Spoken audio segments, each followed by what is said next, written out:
Now that it's been a couple weeks since San Diego Comic-Con 2022, I'm fully recovered, so let's talk about it.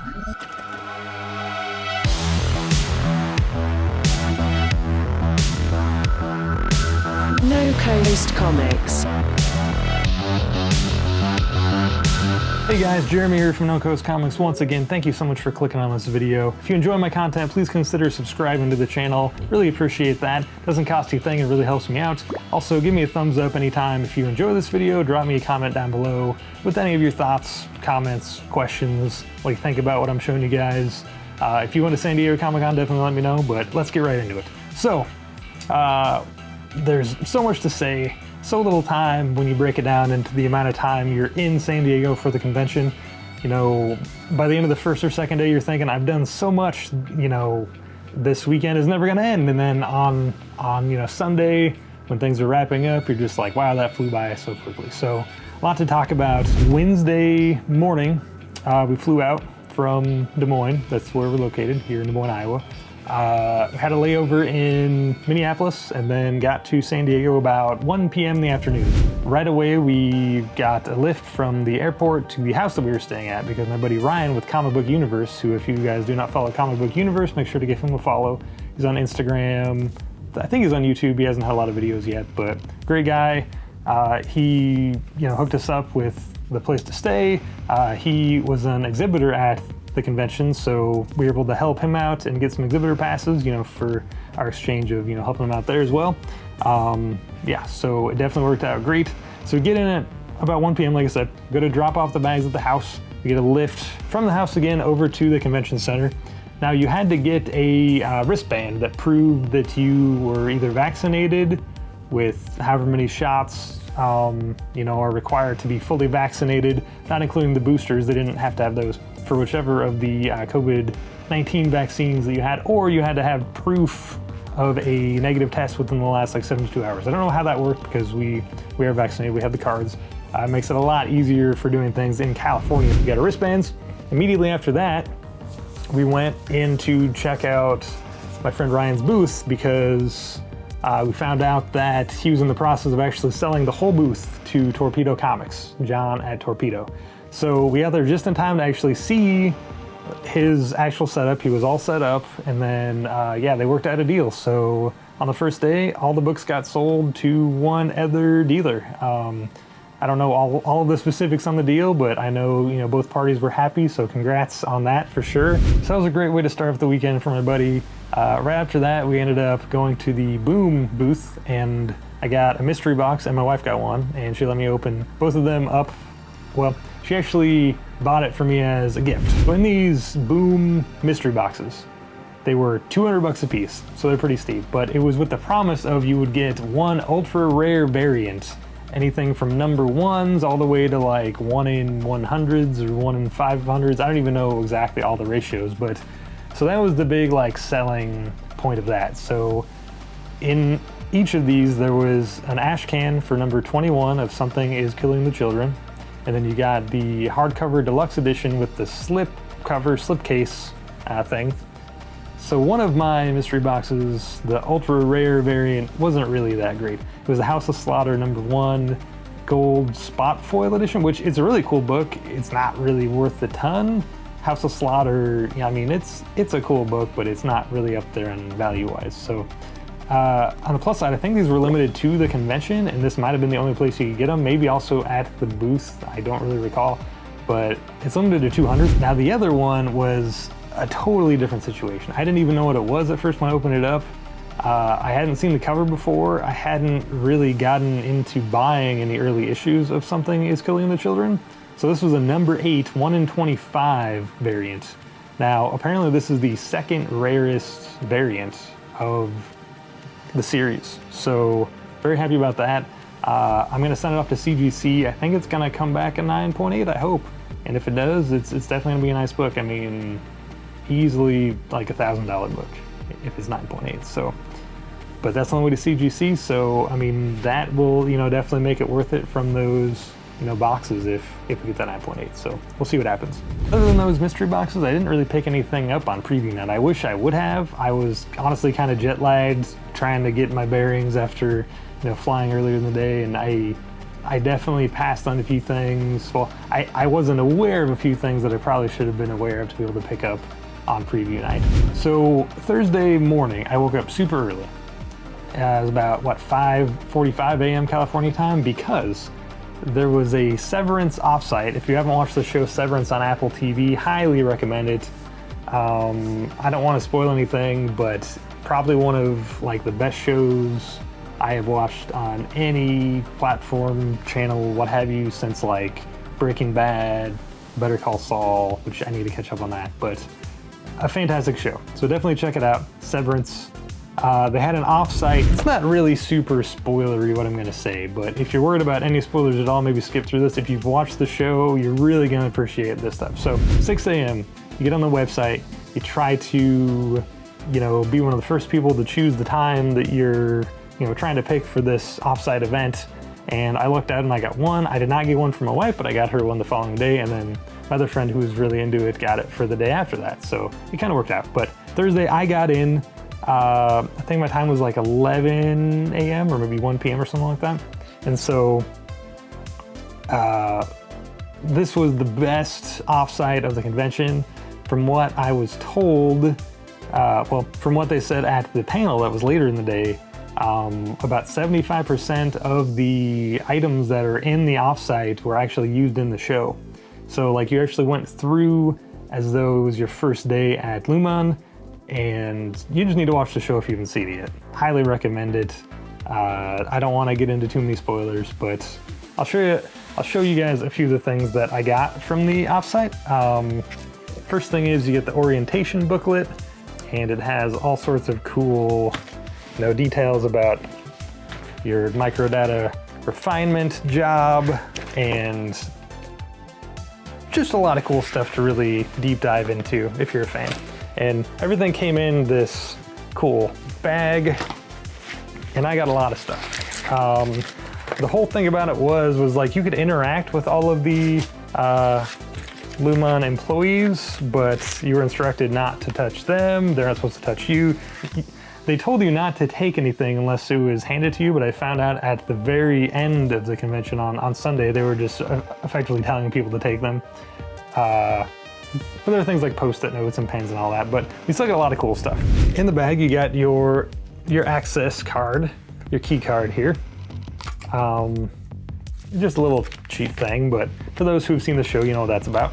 I got some pretzels out of the vending machine, which they gave you a token to use for this, and you could apparently earn more of these by interacting with the cast or the staff members in there. I interacted, I didn't get any more. Some people got a bunch of other stuff. And then there's also a wellness session that you went to in the wellness center, and everybody in the group got a pin, which is pretty cool. I'm not a huge pin guy, but that's pretty awesome. And then you eventually made your way to a few other areas, and then you went to the MDR workstations. And then we were treated to a music dance experience, and our photo was taken. And so at the very end, you got your group photo in this little Luman thing there. And for those of you who are into the show, on the back of this photo is actually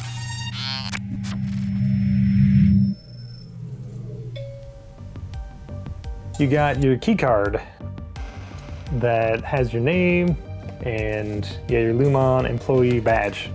So really immersive offsite experience. You only got to be in there maybe about 20 minutes, but you were in line for about 1 to 2 hours. They also had a standby line, which was a whole nother mess. My wife tried to get in the standby line on Thursday, was in there for hours. They weren't letting like anybody in. It was kind of like if somebody missed their time, then they'd let somebody in off of the standby line, because there were roughly groups of 10. But very cool offsite event. Oh, I didn't even really mention the Severance panel. That was earlier. I'll show some photos of that, but yeah, Patton Oswalt, I think, moderated that one. And Ben Stiller was there, Adam Scott, all the main cast, well, not all the main cast, but a lot of the main cast. Like the guy who plays Milchek was there, I think his name is Tremel Tillman. Later on Thursday, I went and saw Bill Sienkiewicz. I'll just show you the photo here of Bill Sienkiewicz signing my Maximum Carnage #1 that's on the way to CGC. I got that witnessed for the Signature Series. Hoping it's going to be a 9.496. Pretty cool to meet him and to get that signed for the Signature Series from the show. So excited about that. The rest of the day on Thursday, what else did we do? We got in line for the next day wristbands for Hall H because we had some people that were doing that. We ended up hanging out with them for a couple hours until they handed out the wristbands, maybe 3 hours I want to say. But it was cool just to hang out with our friends and just kind of chill after all of the events of the day. So Friday, we checked out some more Offsite events after a really good breakfast in the gas lamp. There's like a Doctor Strange offsite, there's some Sandman on Audible things. I got a Dole Whip, the famous pineapple Dole Whip, just the whip. Very good, highly recommend it. I ended up walking right into Hall H. My wife was doing the Severance panel Friday since I did it Thursday, and I had some time just to kind of figure out what I wanted to do. Walked right into the end of the Lord of the Rings, what was it called? Rings of Power, the Amazon show. They were having a panel in Hall H. I effectively just walked through the line, walked right in. I got in the very far corner, and then at the end of that panel, I had some of our friends were already there before, so I went and met them and was able to join the rest of our group that had waited in line to be closer. So I didn't even really know if I was going to do the Hall H that day, but the previous night I had kind of hung out with them while they were getting the wristbands. So the rest of Friday, I hung out in Hall H for quite a bit. There's a Walking Dead panel, which was really cool to see, Denai Guerrera, Andrew Lincoln, Norman Reedus, a bunch of the cast and crew were there. That was really cool. Since this is the final season of The Walking Dead, I mean, they're gonna have spin-offs and stuff, and they announced a few of those things, but so that was really cool. Also, they had a Walking Dead fan celebration that if you're in the panel, it had previously sold out on the amount of attendees that they were willing to let in on like the online version, but if you were in the Hall H panel, they had a special link that you went to, and then it took you to a page that you could access that. So I got into the Walking Dead fan celebration party. So we'll talk about that here in a second. After the Walking Dead panel, there was a Berserker panel. So Keanu Reeves was there, Matt Kent. It was really cool to see them in person. And then later, we went to the Dungeons and Dragons offsite. So another offsite that I had previously registered for. It was really cool. We were only in there about maybe less than 10 minutes. We got in at the end of the line for our group that they had let in when they were kind of like staggering. And we got in, kind of got rushed into the bar, got a Dragon's Brew drink that was basically ginger beer with a shot of vodka. And that was all right. There's a little show that had this video screen that like a dragon came in and kind of like breathed all over the crowd, I guess, just with like fog machines or smoke machines. And then they had a gelatinous cube that you could get your photo taken in, which was really cool. But kind of rushed in and out of that. But the line management in that offsite was incredible. Kudos to them. Wish we would have had a little more time in there, but we kind of had to chug our beer and get out of there. So that was still fun though. Directly after that, since we had just chugged a beer, right around the corner there was a little pop-up shop that had giant donuts, like huge donuts. And it was kind of funny because they had Comic-Con exclusive donuts, which we didn't buy, but it was like an extra $2 and got a little R2-D2 or, Wonder Woman badge or whatever on it. But I just thought it was funny. Even the donuts, they were doing limited edition Comic-Con releases. I think maybe had another hour or so to kind of cruise the show floor. Then we had the Walking Dead fan celebration, which was crazy. They had walkers, like actual people, dressed up in like legitimately scary zombie makeup, walking around the crowd, interacting, swiping at people.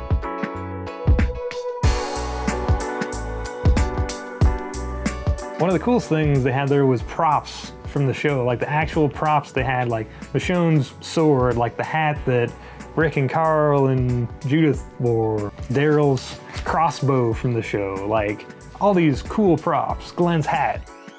Things that were in the show, and it was like a little museum setup almost. And then they had like a bar that you got 2 free drinks on AMC, which were pretty good actually. And then like the cast came out, which I kind of wish they would have, done a little bit more. It kind of seemed like nobody knew what to say. They're just like, hey, everybody, and, thank you so much. And then a few of the cast came out and, kind of signed autographs and mingled and stuff. But the coolest thing of that, I think, was just the walkers just walking around.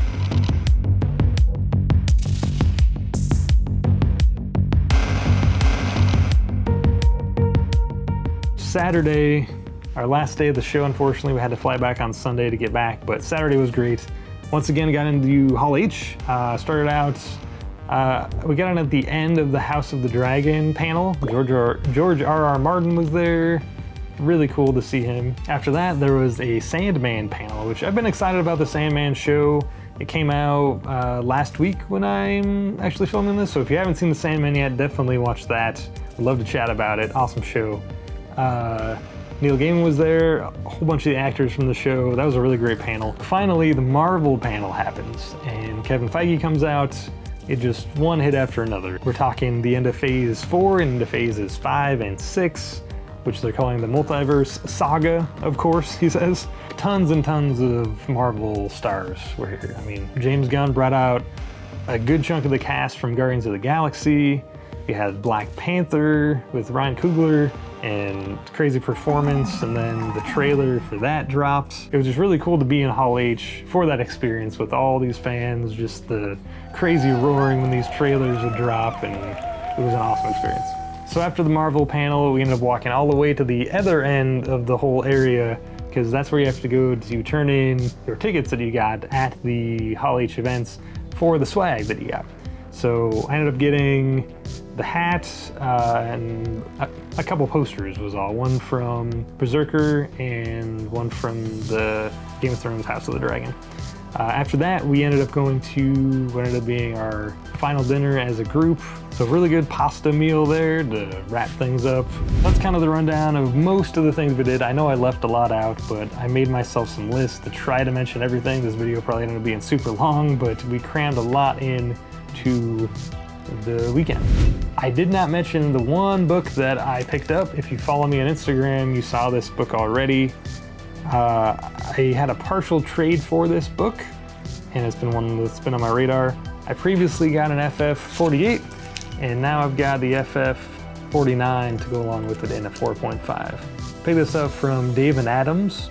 I don't think I've ever dealt with them before, but I mean, they're I think one of the largest buyers nationwide, or so they say. They always have ads in Overstreet and stuff. But we got a 4.5 off-white pages.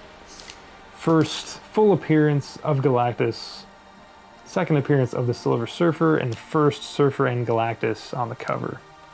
So arguably this is a better cover than the 48, even though the 48 is the first appearance of the Surfer. Yeah, really happy about this one. Like I said, the only big book added to the collection. Now, I did pick up a couple variants that are on the way to CGC right now, actually. I picked up the Adi Granov Mandalorian #1. Maybe I'll do something right here. They had a set that was a black and white and the color, and that ended up kind of being the variant of the show, I guess. Only got one set of those, of course, so hopefully they come back high grade. I think they're going to be 9/8. We'll see. The black and white was limited to 400 copies. The color is limited to, I think, 800. They get a few other of the Boom variants. They had a San Diego Comic-Con exclusive for Grimm #1, which I'll put that here again. That was really cool. Got that. They also were offering the 1 in 75 incentive of Grimm #1, the black and white Jay Lee cover. I also picked up a Grimm #1 Johnson variant. That was some incentive. That might have been a 1 per store. Went pretty heavy on the Grimm. A lot of those are going to CGC right now, so I don't have them, unfortunately. I should have made this video before I sent them, but planning. One last thing I want to mention, the group that we were with, all genuinely the best people that you could ask for to be in a group, going to a convention with, staying in the house and everything. The coolest people. Ryan, Cindy, Phil, Aaron, Chris. If you're watching, you guys are awesome. Had a blast with you guys. Couldn't ask for a better group. It seemed like attendance was maybe just a hair down. Like, it wasn't as crammed as it had been the last time we went. We previously went in, what, 2019? 2018, 2019? right before the subsequent years were canceled due to COVID-19, of course, and this is the first year they've been back. So this year compared to that last time we were there, I think the crowds are way down. That could have been intentional. I know if you had previously bought tickets for 2020, they rolled them over twice. And so you had the choice of keeping them and rolling it over, and then you just had the ticket, or you could cancel and get your money back. I'm sure they still sold out, but I'm willing to bet that they limited the attendance just a little bit. I mean, walking through the corridors, it didn't seem as crammed. Also, they'd previously had an area where cosplayers were kind of set up, and then that kind of moved, I guess, like outside more. We did go to more panels this time, which there were really a lot of good panels we wanted to see. And it's kind of a different experience because I had the exhibitor badge. So of course we got in early and we didn't have to wait in all the big lines. But that said, even the lines that I did see were really not that bad compared to last time. I'm sure I missed a lot. Let me know down in the comments if you have any questions about the show. If you have not been to San Diego Comic-Con, I highly recommend going at least once. Try to get those tickets. It's worth the trip. Monetarily, it might not be worth the trip, but for the experience, it's definitely worth it. So that's all for this one, guys. Thanks for hanging out. Hope you enjoyed it. I'll see you next time.